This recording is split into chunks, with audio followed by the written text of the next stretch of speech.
شاید باری تعالی یا ایھا الذین آمنوا لا یحل لکم ان ترثوا النساء کرہا ولا تعضلوہن لتذھبوا ببعض ما آتیتموہن الا ان یأتین بفاحشۃ مبینہ وعاشروہن بالمعروف ان کرہتموہن فعسى ان تکرہوا شیئا ویجعل اللہ فیہ خیرا کثیرا۔ وحدہ لا شریک نے ارشاد فرمایا، اے ایمان والو، تمہارے لیے حلال نہیں کہ تم عورتوں کے زبردستی وارث بن جاؤ، اور ان کو اس لیے نہ روکے رکھو کہ ان کو مہر میں سے کچھ واپس لے لو، مگر یہ کہ تم سری بے حیائی کا کام کرو اور ان سے بھلائی کی بات کرو۔ بس اگر ان میں سے بیویوں میں سے کوئی تمہیں ناپسند ہو تو قریب ہے کہ کوئی ایسی چیز جو تمہیں ناپسند ہو اللہ اس میں سے تمہارے لیے کوئی بھلائی کا راستہ نکال دے۔ اس آیہ کریمہ میں 3 مسئلے بیان ہیں، بہت ہی اہم ہے، اور تینوں ہی اسلام سے پہلے راج تھے۔ اسلام کی دولت ملنے کے بعد اللہ پاک نے ایمان والوں کے سینوں کو قرآن کے نور سے منور فرما دیا۔ پہلا مسئلہ یہ بیان ہوا کہ خلاق عالم نے ارشاد فرمایا، ایمان والو، تمہارے لیے یہ حلال نہیں ہے کہ تم عورتوں کے زبردستی وارث بن جاؤ۔ اس میں وہ مسئلہ بیان ہے، اسلام سے پہلے آل عرب جہالت کے دور میں کوئی بھی رشتہ دار عورت کا خاوند فوت ہو جاتا تو اس کے زبردستی وارث بن جاتے۔ ایسے ہی وراثت کو لینے کے لیے یا غلط ناجائز عزائم کے لیے زبردستی ہی اس عورت کو اس کے خود وارث بن جاتے اور اسے اپنی وراثت میں لے لیتے۔ قرآن نے فرمایا یہ بھی تمہارا دستور درست نہیں ہے، کوئی بھی عورت کے تم زبردستی وارث نہیں بن سکتے، جو ان کے وارث ہیں قرآن و حدیث کے مطابق وہی ان کے وارث ہیں۔ یہ نہیں کہ جس کا جب جی کیا زبردستی کے طور پر اس کو کہہ دیا کہ میں تیرا وارث ہوں، ایسا نہیں ہو سکتا۔ جو اس کا وارث ہے وہی اس کا وارث رہے گا، ہر کوئی کسی کا وارث نہیں بن سکتا۔ تو لہٰذا یہ قبیح کام جو ہے یہ تم چھوڑ دو، کسی بھی عورت کے تم زبردستی وارث نہیں بن سکتے۔ اب ان وارث بننے کے ان کے عزائم کیا تھے؟ ان کے عزائم ایک تو یہ ہے کہ وہ ان کے وارث اس لیے بنتے تاکہ یہ مر جائیں تو ہم ان کی وراثت کے مالک بن جائیں، جو ان کو ورثہ ملا ہے گھر سے، جو دولت ملی ہے، جو ترکہ ملا ہے، ہم اس کے وارث بن جائیں۔ ایک عزم یہ تھا ان کا۔ نمبر 2، وہ نکاح نہیں ان کا آگے کرتے تھے، اگر نکاح کرتے تھے تو ان کا حق مار خود لے لیتے تھے اور عورت کو ان کے سپرد کر لیتے، یعنی انہوں نے نکاح کر دیا وارث بن کر کسی اور کے ساتھ، اس سے جو حق مار اس کے لیے لیا گیا عورت سے حق مار چھین لیتے اور اسے اس کے ساتھ بھیج دیتے۔ تو قرآن نے فرمایا کہ تم کسی عورت کا حق مار نہیں لے سکتے۔ اب یہ جو بات ہے نا یہ ہمارے معاشرے کے اندر بھی چل رہی ہے۔ ہم بچی کا نکاح کرتے ہیں، میں پیچھے بھی شاید یہ بات کی تھی، اور نکاح پڑھاتے ہوئے ہمیں بیٹی کو اب کہنا پڑتا ہے کہ تمہیں کوئی بھی کہے کہ یہ پیسے واپس کر دو یا ادھر ادھر کر دو تو تمہارے لیے حلال نہیں کہ کسی کے کہنے پر 1 روپیہ بھی واپس کرو۔ یہ سری حرام کام ہے کہ بچی کو حق مار دے کر واپس لے لینا یا کسی کے ذریعے واپس کروا دینا یا کوئی اسے مجبور کر کے واپس کروا دے۔ 3 کام، لے لینا یا واپس کروا لینا یا کروا دینا۔ لے لینا تو شوہر چاہے خود لے لے، اور کروا دے کوئی بندہ آ کر والدین اسے کہیں واپس کر دو، کسی بھی صورت میں حق مہر کا مطالبہ کر دیا گیا، یہ حرام کام ہے۔ یہ حق مہر جو آپ 5 سے 10 ہزار سے اتنا بڑا دے رہے ہیں، یہ حق مہر سارا کا سارا اسی کا حق ہے جو اللہ اس کے رسول کی طرف سے مقرر کیا گیا ہے۔ یہ بیوی کا اپنا حق ہے، جی چاہے تو دے، جی چاہے تو نہ دے، جہاں وہ خرچ کرنا چاہے یہ اس کی اپنی مرضی ہے جو قرآن اور اللہ اس کے رسول نے اس کے حق میں فرمائی ہے۔ فرمایا، اور بعض ایسا کرتے تھے کہ حق مہر زیادہ لکھوا لیتے اور اس میں سے چند رقم دے دیتے اور باقی رقم معاف کروانے کی کوشش کرتے، یا وہ بات بھی ہو رہی ہے۔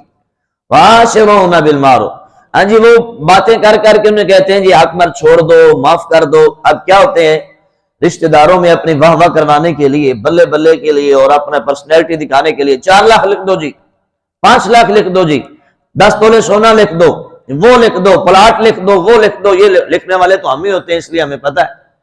تو بعد میں کیا ہوتا ہے جب دے نہیں سکتے یا وہ عورت پسند نہیں آتی یا اسے چھوڑنا چاہیں تو اسے زبردستی جبر کرتے ہیں، سختیاں کرتے ہیں، اسے ظلم کرتے ہیں کہ کسی نہ کسی طرح یہ حق مہر سے واپس ہو جائے۔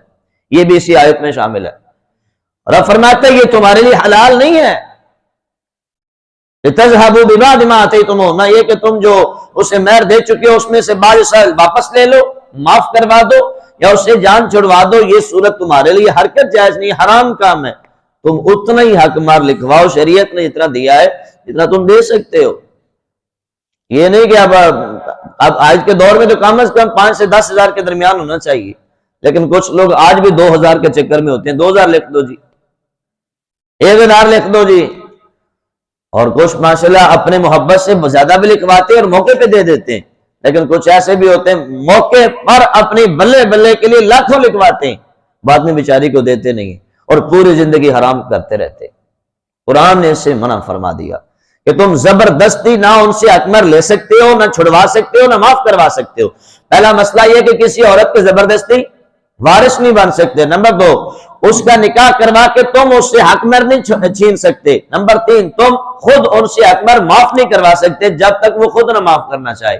اپنے دل سے، اپنی مرضی سے، بغیر کسی کے اسے اصرار کیے، بغیر کسی کے اسے مجبور کیے، عورت اپنی طرف سے اللہ اس کے دل میں بات ڈالے یا اسے محبت آ جائے، وہ اگر دے دے تو اس کی اپنی مرضی ہے۔ اب قرآن نے فرمایا جب بھی ان سے بولو وَعَاشِرُهُنَّ بِالْمَعْرُوفِ، محبت کی بات کیا کرو، اچھی بات کیا کرو۔ یہ کیا ہوا، ادھر سے داخل ہوئے گالیاں نکالنی شروع کر دی، 2 منٹ کھانا کیا لیٹ ہو گیا، عورت کی عزت ادھر سے ادھر کر دی۔ قرآن فرماتا ہے یہ بھی تمہارے لیے حلال نہیں۔ وَعَاشِرُهُنَّ بِالْمَعْرُوفِ، اچھی بات کرو ان سے، محبت کی بات کرو ان سے۔ اور بیوی بھی عورت انسان ہوتی ہے، اس کا بھی حق ہے، رب تعالیٰ نے انہیں تمہارے گھر میں تمہارے شریک حیات بنا کے بھیجا ہے۔ آسان تک رہو۔ فَإِن كَرِهْتُمُوهُنَّ، اللہ فرماتا ہے اگر تمہیں کوئی بیوی ناپسند ہو، آج کل تو جو ناپسند ہو فوراً طلاق دے دو جی، مجھے پسند نہیں ہے جی، میں اس کے ساتھ رہنا نہیں چاہتا۔ اور آج کل نوجوان اتنے بے حس و بے غیرت ہو گئے ہیں، میں بیان کرنا مشکل ہوتا ہے۔ ماں باپ جب رشتہ رکھتے ہیں تو کہتے ہیں ہمیں نہیں پسند ہے جی، ٹھیک ہے جی نہیں پسند ہے جی، بیٹا کر لو، ہماری عزت کا مسئلہ ہے، خاموش ہو جائیں گے، ٹھیک ہے تمہاری مجبوری ہے، تم کرو ذرا، میں دکھاؤں گا بعد میں کیا کرنا ہو۔ وہ اپنی بغیرتی پہ کیسے آتا ہے، رشتہ طے ہو گیا، نکاح ہو گیا، بچی اس کی گھر آ گئی، داغدار کر دی، اب کیا ہو گیا، 2 سے 3 سے 4 دن بعد اسے کہتے ہیں جو ڈراموں میں دیکھتے ہیں ویسے ہی کرتے ہیں گھروں میں، ہو رہا ہے ایسا، آپ انکار نہیں کر سکتے۔ تم آئی ہو میرے ماں باپ کی وجہ سے، میری مرضی سے نہیں آئی ہو، نہ تم میری پسند ہو نہ میں تجھے بسانا چاہتا ہوں۔ اب میری امید نہ رکھنا کہ میں تمہارے قریب آؤں گا یا اچھا رویہ تمہارے ساتھ کروں گا۔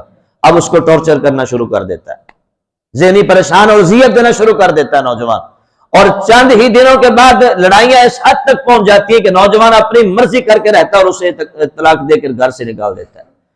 یاد رہے آپ آج کر سکتے ہیں، آپ کا جو دبدبہ ہے، آپ کے پاس دولت ہے، اس کے نشے کے اندر یہ ظلم کر رہے ہیں نا، لیکن مرنے کے بعد رسول اللہ سب سے پہلے قبر میں آئیں گے، سب سے پہلے رسول اللہ صلی اللہ علیہ وسلم قبر میں آئیں گے۔ کیا میرے نبی فرمائیں گے نہیں لا الہ الا اللہ محمد رسول اللہ، کلمہ میرا پڑھتا تھا، طریقہ یہود و نصارہ والا تھا، کلمہ میرا پڑھتا تھا، تعلیم کسی اور کی تو نے اپنائی۔ یہ ہے میرے بھائیو قرآن۔ فَإِن كَرِهْتُمُوهُنَّ، اگر تمہیں بیوی پسند نہ ہو تطلاق مت دو، اس سے لڑائی مت کرو، اسے سزا مت دو، اسے تکلیف مت دو، اسے ٹارچر مت کرو۔ یا اللہ ہم کریں کیا؟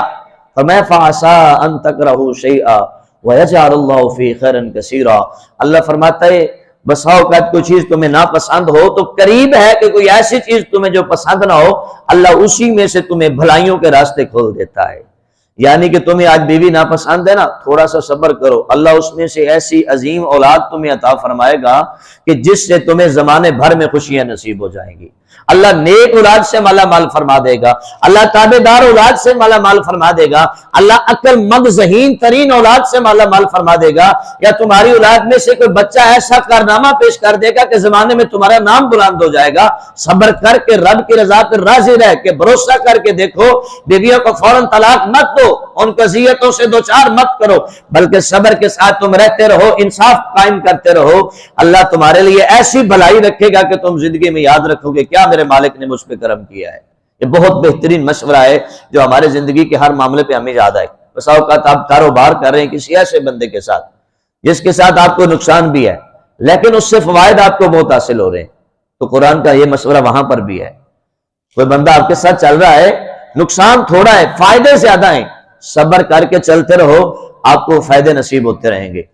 لیکن ہم تھوڑا سا، کوئی بیچارہ 1 مہینے میں 29 دن ہمارے ساتھ بھلائی کرے نا، 1 دن تھوڑا سا بیچارہ ہمارے سے رویہ آف کر دے تو ہم اس کے 29 دن کے کیے پہ پانی پھیر دیتے ہیں۔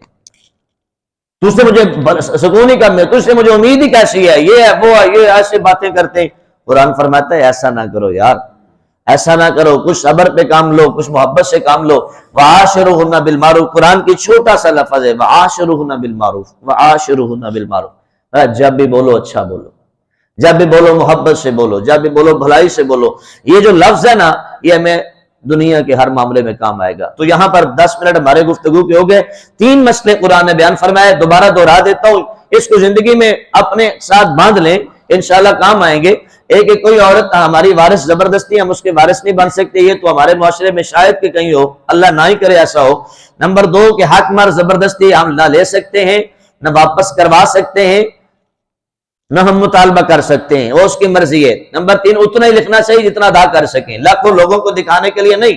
اللہ اور اس کے رسول نے جو آپ کو حلال کیا، ہاں لاکھوں دے سکتے ہیں تو اسی وقت دے دیں۔ مجھے سمجھ نہیں آتی کہ 5 لاکھ غیر موجل کیوں؟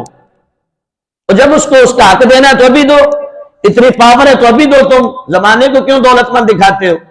اگر تمہارے اندر اتنی طاقت ہے، 10 لاکھ لکھ رہے ہو تو زمانے کو دکھاؤ نا ابھی دے کر، کہ پتہ بھی ہمیں چلے کہ تم اتنے دینے والے، تو ابھی 10 لاکھ چیک کاٹو اور اس کے ہاتھ میں پکڑاؤ۔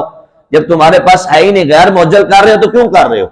جب تمہارے پاس ہے ہی نہیں تو تم کیوں 10 لاکھ لکھوا رہے ہو؟ پھر 10,000 روپے دو، بس بات ختم، اس کو کوئی لالچ تو نہ ہو۔